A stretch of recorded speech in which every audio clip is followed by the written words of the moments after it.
Chapter 11. 4 Dead Mahars. A moment later I was standing before a dozen Mahars, the social investigators of Phutra. They asked me many questions through a Sagoth interpreter. I answered them all truthfully. They seemed particularly interested in my account of the outer earth and the strange vehicle which had brought Perry and me to Pellucidar. I thought that I had convinced them, and after they had sat in silence for a long time following my examination, I expected to be ordered returned to my quarters.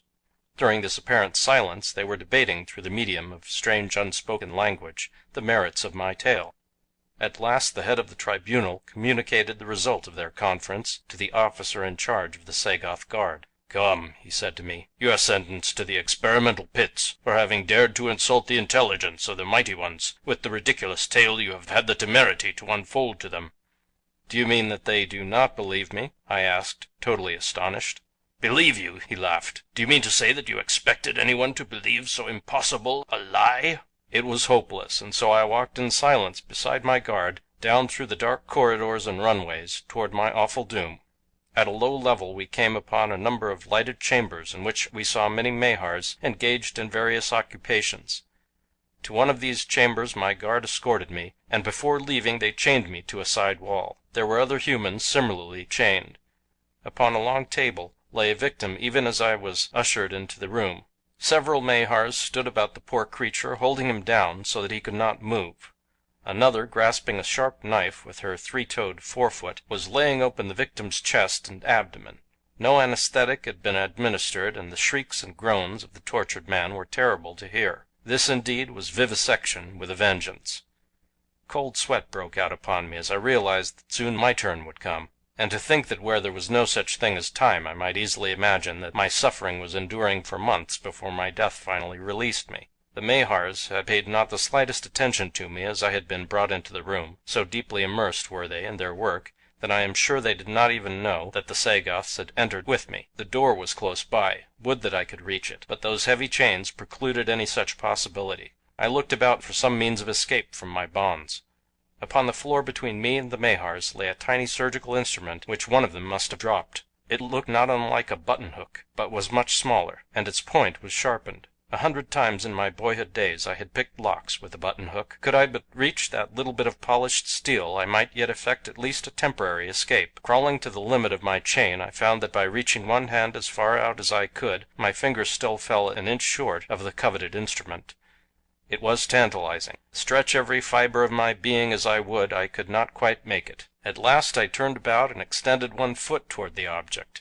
My heart came to my throat. I could just touch the thing. But suppose that in my effort to drag it toward me I should accidentally shove it still farther away and thus entirely out of reach. Cold sweat broke out upon me from every pore. Slowly and cautiously I made the effort. My toes dropped upon the cold metal. Gradually I worked it toward me until I felt that it was within reach of my hand, and a moment later I had turned about and the precious thing was within my grasp. Assiduously I fell to work upon the Mahar lock that held my chain. It was pitifully simple. A child might have picked it, and a moment later I was free. The Mahars were now evidently completing their work at the table. One already turned away and was examining other victims, evidently with the intention of selecting the next subject. Those at the table had their backs toward me, but for the creature walking toward us I might have escaped that moment. Slowly the thing approached me when its attention was attracted by a huge slave chained a few yards to my right. Here the reptile stopped and commenced to go over the poor devil carefully, and as it did so its back turned toward me for an instant. And in that instant I gave 2 mighty leaps that carried me out of the chamber into the corridor beyond, down which I raced with all the speed I could command. Where I was, or whither I was going, I knew not. My only thought was to place as much distance as possible between me and that frightful chamber of torture. Presently I reduced my speed to a brisk walk, and later realizing the danger of running into some new predicament, were I not careful, I moved still more slowly and cautiously. After a time I came to a passage that seemed in some mysterious way familiar to me, and presently, chancing to glance within a chamber which led from the corridor, I saw 3 Mahars curled up in slumber upon a bed of skins. I could have shouted aloud in joy and relief. It was the same corridor and the same Mahars that I had intended to have lead so important a role in our escape from Phutra. Providence had indeed been kind to me, for the reptiles still slept.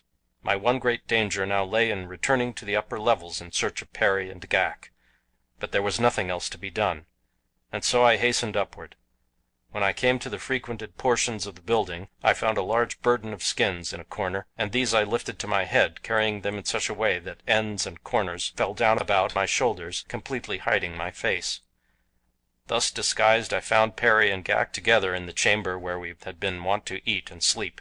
Both were glad to see me, it was needless to say, though of course they had known nothing of the fate that had been meted out to me by my judges. It was decided that no time should now be lost before attempting to put our plan of escape to the test, as I could not hope to remain hidden from the Sagoths long, nor could I forever carry that bale of skins about upon my head without arousing suspicion. However, it seemed likely that it would carry me once more safely through the crowded passages and chambers of the upper levels, and so I set out with Perry and Ghak, the stench of the illy-cured pelts fairly choking me. Together we repaired to the first tier of corridors beneath the main floor of the buildings, and here Perry and Ghak halted to await me. The buildings are cut out of the solid limestone formation. There is nothing at all remarkable about their architecture. The rooms are sometimes rectangular, sometimes circular, and again oval in shape.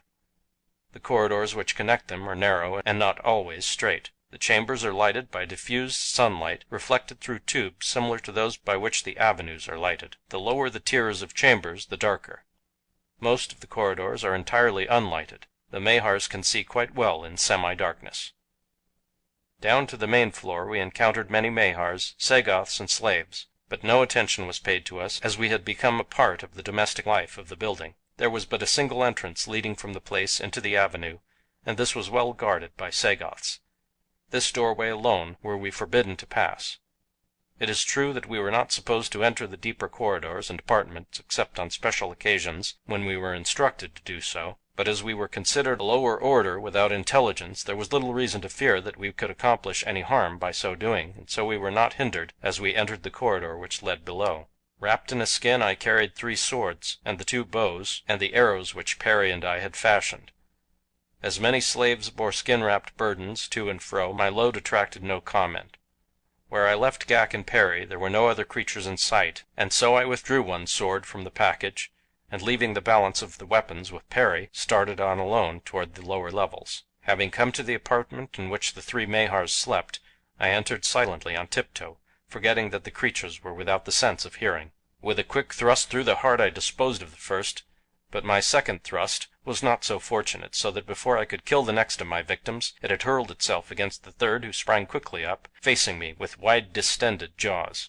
But fighting is not the occupation which the race of Mahars loves, and when the thing saw that I had already dispatched 2 of its companions, and that my sword was red with their blood, it made a dash to escape me. But I was too quick for it, and so, half hopping, half flying, it scurried down another corridor, with me close upon its heels. Its escape meant the utter ruin of our plan, and in all probability my instant death. This thought lent wings to my feet, but even at my best I could do no more than hold my own with the leaping thing before me. Of a sudden it turned into an apartment on the right of the corridor, and an instant later, as I rushed in, I found myself facing 2 of the Mahars. The one who had been there when we entered had been occupied with a number of metal vessels, into which had been put powders and liquids, as I judged from the array of flasks standing about upon the bench where it had been working. In an instant I realized what I had stumbled upon. It was the very room for the finding of which Perry had given me minute directions. It was the buried chamber in which was hidden the great secret of the race of Mahars. And on the bench beside the flasks lay the skin-bound book which held the only copy of the thing I was to have sought after dispatching the 3 Mahars in their sleep. There was no exit from the room other than the doorway in which I now stood facing the 2 frightful reptiles. Cornered, I knew that they would fight like demons, and that they were well equipped to fight if they must.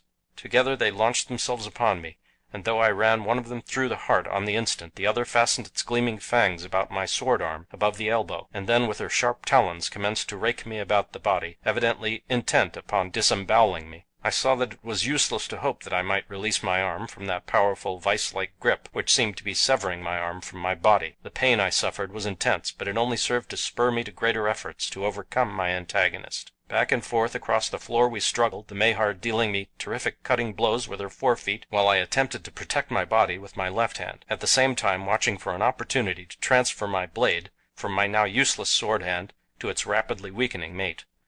At last I was successful, and with what seemed to be my last ounce of strength I ran the blade through the ugly body of my foe. Soundless as it had fought, it died. and though weak from pain and loss of blood, it was with an emotion of triumphant pride that I stepped across its convulsively stiffening corpse to snatch up the most potent secret of a world. A single glance assured me that it was the very thing that Perry had described to me, and as I grasped it, did I think of what it meant to the human race of Pellucidar? Did there flash through my mind the thought that countless generations of my own kind, yet unborn, would have reason to worship me for the thing that I had accomplished for them? I did not. I thought of a beautiful oval face gazing out of limpid eyes through a waving mass of jet black hair. I thought of red lips God made for kissing, and of a sudden, apropos of nothing, standing there alone in the secret chamber of the Mahars of Pellucidar, I realized that I loved Diane the Beautiful. End of chapter 11.